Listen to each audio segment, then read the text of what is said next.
Petr Yan vs. Deiveson Figueiredo is set for UFC Macau on November 23rd. On X, Petr wrote opponent, date, and location locked in. Deiveson Figueiredo posted training footage to his Instagram.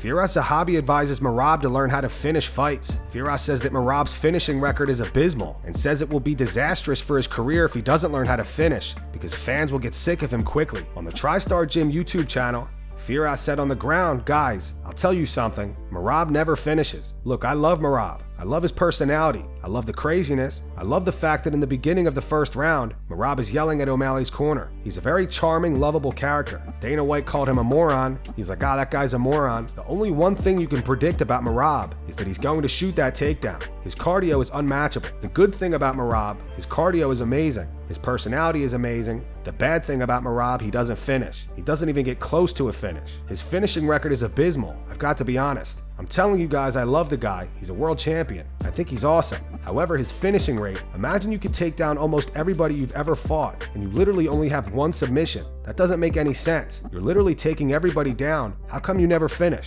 He needs to have an in-depth, super deep courses on how to finish. Submission, ground and pound. He has to change his style, and he can do it. He's a very talented, intelligent guy. He needs to do it, because if he doesn't do it, the fans will get sick of him. They'll get sick of him running around the ring and just taking people down. They're going to get sick of that. He has to entertain the crowd. He has to show finishing ability. If he doesn't, it could be disastrous to his career. After Dana White's Contender Series last night, Dana spoke on getting into boxing at the post-fight press conference. Eddie Hearn is dead on. I absolutely agree with everything that he said. I have a plan, you know. I'm going to implement that plan, and we'll see how it works. You know, we'll see how this thing works. People have been talking about the demise of boxing for 30 years, and we're still here talking about boxing right now.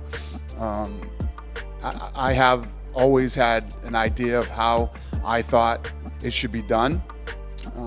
I don't know if that's possible, but we're going to find out. I'm coming in guns a-blazing. You've got like UFC, Contender Series, Slap. Would you have space to do boxing as well, or would you have like a figurehead to kind of run it for you? I'll build the offices right here at the Apex. The offices will be here. We're already doing construction here, and I'm planning to build all the infrastructure right here at the Apex. So, but would boxers have access to the Performance Institute? Yeah, I mean, anybody who's under contract, I mean, slap fighters have access to it. Yeah. Anyone who's under contract with us has access to the PA. Eddie Hearn also said that I think if he was to do something in boxing, I think his preference would be to do it with us if he was going to do it with anybody. Listen, I like Eddie Hearn very much. Eddie Hearn was at the Sphere fight. He came early before the fight started. I have a great relationship with him. I have a great relationship with the Warrens. Obviously, love Tom Loeffler and his matchmaking and what he does. Yeah, I would probably be working with a lot of people. I'm sure you can assume the people that I would not be working with. I don't think you have to be a genius to figure that one out. But yeah, I like Eddie Hearn a lot and would love to work with Eddie Hearn. Outside of Callum Walsh, do you envisage working with other boxers in the next 6 to 12 months? Yes. Is one of those boxers Terence Crawford? Like Terence too. I'll let you know the plan when everything's done. When everything's done, I'll lay out what we're going to do and how we're going to do it, and we'll see how it goes. Stephen Thompson reveals why he was frustrated with Shavkat Rakhmonov after their fight. The two fought back in December, and Shavkat won via rear naked choke in the second round. Speaking to MMAfighting.com, Wonderboy said it is funny when guys are like, I'm going to go out there and knock him out. I mean, even Shavkat was, I'm going to go out there and I'm going to beat him in striking. He can't strike with me. And then he ended up turning into a grappler out there. Of course, his excuse was I had a hurt ankle, but the dude was running on the treadmill the day before just fine. It is funny when guys are out there, all over social media. They want to get you thinking one thing, and obviously it's kind of smart, They want to get you thinking one thing, and then they go do the other. I'm going to be honest with you. Yes, it's frustrating. Just the fact because, like, come on, man, you're not fooling anybody. We all know that was your game plan the whole time. It was funny because afterwards, the same coach is Gilbert Burns, and after the Gilbert Burns fight, the coach came up and was like, I'm sorry the fight was boring, but that's the only way to beat you. He said the same thing after the Shavkat fight, so I knew that's what they were planning on. He was not planning to strike with me. He wanted to hem me up, get me to the floor and submit me, which he did that very well. That's part of the game. I've got to be ready for that. But especially after that fight, they're saying that. You could say that during the fight to get me thinking one thing, but after the fight, you're saying I was going to strike with the guy, but I hurt my ankle. Nah, dude, it got me a little bit. Very few things frustrate me. That got me a little bit. Just admit it. Come on. Michael Bisping says Khalil Rountree may be the best striker in MMA that Alex Pereira has fought thus far. Anthony Smith disagrees and thinks Jan Blachowicz is better. Khalil might be the best striker in mixed martial arts that Alex Pereira's fought. That's a hot take for sure. Well, it might be true though. Think about it. And maybe in the light. You think Khalil's better than Israel? Light heavyweight division. Oh, in the light heavyweight division. In the light heavyweight division. I don't think so. I think Jan Blachowicz is probably the most fundamentally sound striker in the whole division. Oh, really? Out of anyone? I think so. Fundamentally, I'm not saying he's. That's a hotter take than what I just said. No way. He's not as flashy. He's not as he doesn't have as many knockouts as Pereira and as emphatically as his are. But I thought you were making me doubt that question with a hot take, and then you come out with some wild. That's not wild. Remember, Jan Blachowicz and Alex fought, and I don't think, with all respect to Alex, I don't know that Alex won that fight. I don't think anybody won that fight. It was a pretty bad, sloppy fight. They were both exhausted. It was at Salt Lake City. It was at Salt Lake City. It was at altitude. But I thought Jan looked good. He did a good job of dealing with the leg kicks. He didn't take any big shots to the head, which is hard in a fight with Alex Pereira.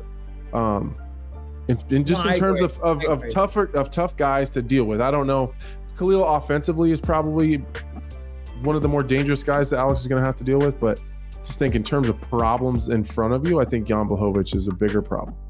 Yeah. I'm just like, if you look at Khalil, I mean, he's on a 6-fight win streak, I think, maybe 5. You know, some pretty good opponents on there. He beats some monsters. But Pereira, I mean, it's basically Blachowicz, which again, former champion, Yuri, former champ, Jamahal, former champ. Jamahal Hill reveals Zhang Weili thought he was Khalil Rountree. So Weili at the Contender Series last night. You were there. You saw it. Weili comes up next month. Let's go. I'm like, what? I'm like, what? She's like, oh, you fight title. I was like, oh, she thinks I'm Khalil. But she thought I was Khalil. I'm like, my man has no hair. He's got facial hair. The mustache. You know what I'm saying? Like, he's 6 foot. He's a lot shorter than I don't know. That was funny. That was funny though. That was awesome. Because she's funny, yeah. But you know she's sweet, bro. She's like, she don't right. So it was all good. Renato Moicano explains why he believes Paddy Pimblett is a tougher matchup than Dan Hooker. Renato fights Benoit Saint-Denis this weekend at UFC Paris. Speaking to MMAfighting.com, Renato said, I am very impressed. I think after the Bobby Green fight, I think Paddy Pimblett is a tougher matchup than Dan Hooker. Back in the day, I would be crazy to say that, but right now, we saw what Dan Hooker did with Mateusz Gamrot. He got caught many times in the first round. It was a close fight. I don't think he did win, but you see the way Paddy Pimblett finished Bobby Green, and Bobby Green is not an easy guy to submit. The way he did so, props to Paddy Pimblett. I was one of the doubters, but he did great. He did a great job against Bobby Green. He deserves some respect. Not much, but some respect. Rankings don't matter. It doesn't really matter, because if ranking did matter, I would not fight Benoit Saint-Denis, because there's no point that I'm fighting backwards. The only point that I'm fighting Benoit Saint-Denis is because he's a tough opponent, and that fight's going to give me a lot of exposure. In this sport, as an outside the sport, you need exposure. You need people to want to watch you. You need people to want to see what's going on. I like this guy. I'm going to follow him on social media. I'm going to buy his stuff. I'm going to support him. That's what moves not only the sport, but every marketplace. Of course, Paddy Pimblett is a fight that I think would be awesome. I think that would be great. That would be nice. We see some guys in the top 15 that people don't even know them. It doesn't f***ing matter. People don't know rankings. People know personalities. They know people that they can relate to. This guy is real. He's talking stuff that I like. Some people are funny. People are different. Some people like to follow different people. So I don't care too much about the rankings because UFC doesn't make decisions based on rankings. They make decisions based on popularity and how much money they can make off a fight. We've seen that over and over. I don't want to talk too much because I don't have nothing against the guy. I think he's a great human being. I think he's a good fighter, but he's not in his prime anymore. Beneil Dariush. He's still ranked, and if I could choose to fight Beneil Dariush, or fight Benoit Saint Denis, or even Paddy Pimblett, or sometimes even Bobby Green, I would choose somebody else at the moment, because it's all about the moment that you are right now. How people are perceiving you, perceiving your career. And some guys are maybe up in the rankings. They're in a good position for the rankings. But as far as popularity, they are not. 100% I would be willing to fight Paddy Pimblett. I think Paddy Pimblett will be a great fight. But let's see September 28th, and then I will talk some Sean O'Malley and Tim Welch preview Ilia Topuria versus Max Holloway. Tim thinks the first round will determine the rest of the fight, and Sean disagrees. But yeah, that'll be a sick one. Max and Ilia, dude, we'll talk about that when it gets closer, but I am excited for that, dude. I feel like the first round's gonna say how that whole fight's gonna I don't think go. so. I do. I think they're both such dogs that no matter what happens the first round, they could switch it. Like one punch can change the fight. Dude, but Max comes out there and finds his range right away. You've seen how fights go like that. I know they're not probably Ilia's level, obviously, but he has the potential to make people look terrible. Yeah, but Ilia and Max, this is as high level as it gets. It's gonna be a sweet kickboxing fight too. I don't think Ilia can grapple, wrestle. I think it's gonna be a sick kickboxing fight. Yeah, I'm curious if Ilia's gonna be able to track him down enough, cut him off enough to where he's gonna be able to put Max on the fence and sit in the pocket and let go of his nasty combos. It's gonna be sick. Or is Max gonna be beautiful with his footwork and keep him at the end of his punches for the whole time? 25 minutes. It's gonna be so sick. I'm pumped. He does That's have a the big ability fight, to make dude. people look, dude. Like Calvin Kattar, I still can't Remember? get over that fight, bro. Piece the out of him. And Calvin Kattar is an orthodox boxer. I mean, skilled as maybe not quite the skills of Ilia, but I don't know. You've seen Calvin Kattar look so good. Yeah. Yeah. And then for him to get like, Yeah, that's probably the most exciting fight for me right now is Ilia versus Max. Dan Hooker is eyeing a rematch with Dustin Poirier. The two fought back in June of 2020, and Dustin won via unanimous decision. Yesterday, Dustin posted this to X calling out Justin Gaethje. He wrote trilogy. Today, Dan Hooker posted this. He wrote rematch. Dustin responded. He wrote, "You don't really want that. Who would you guys rather see Dustin fight? Dan Hooker or Justin Gaethje? Post your opinions in the comments." It looks like Nick Diaz will be returning. Today news broke that Diaz versus Vicente Luque is in the works to be rebooked for UFC 310. Nick's last fight was in 2021 against Robbie Lawler, which he lost via TKO in the third round. Vicente Luque is coming off a TKO loss to Joaquin Buckley back in March. A few days ago, Alex Pereira revealed he'd be training with Sean Strickland for his upcoming fight against Khalil Rountree. Glover Teixeira posted footage of him and Sean grappling.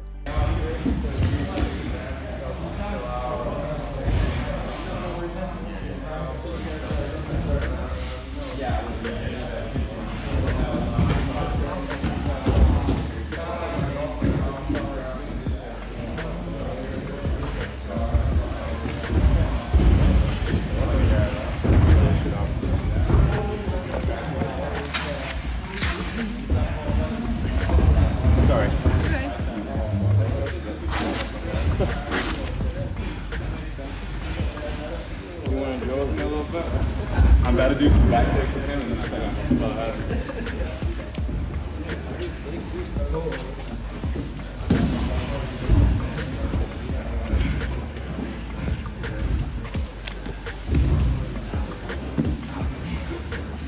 Still got it.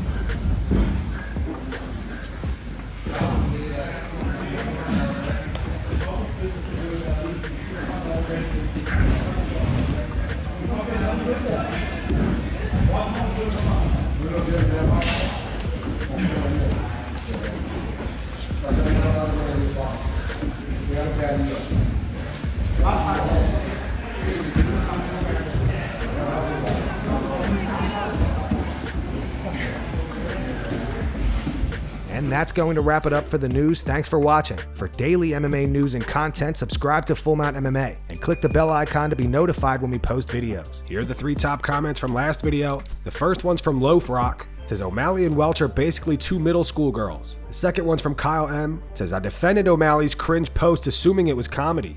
Now I think he really believes he was robbed, which is too bad. Not even close. And the final one's from Another Day, Another Clay. It says rewatch the O'Malley fight, no commentary. 4K resolution, 3D vision. Sean indeed did not win a single round. Those were the 3 top comments from last video. If you want to be featured in the next one, all you have to do is comment down below. And if you missed yesterday's news, click the video on screen right now to get caught up.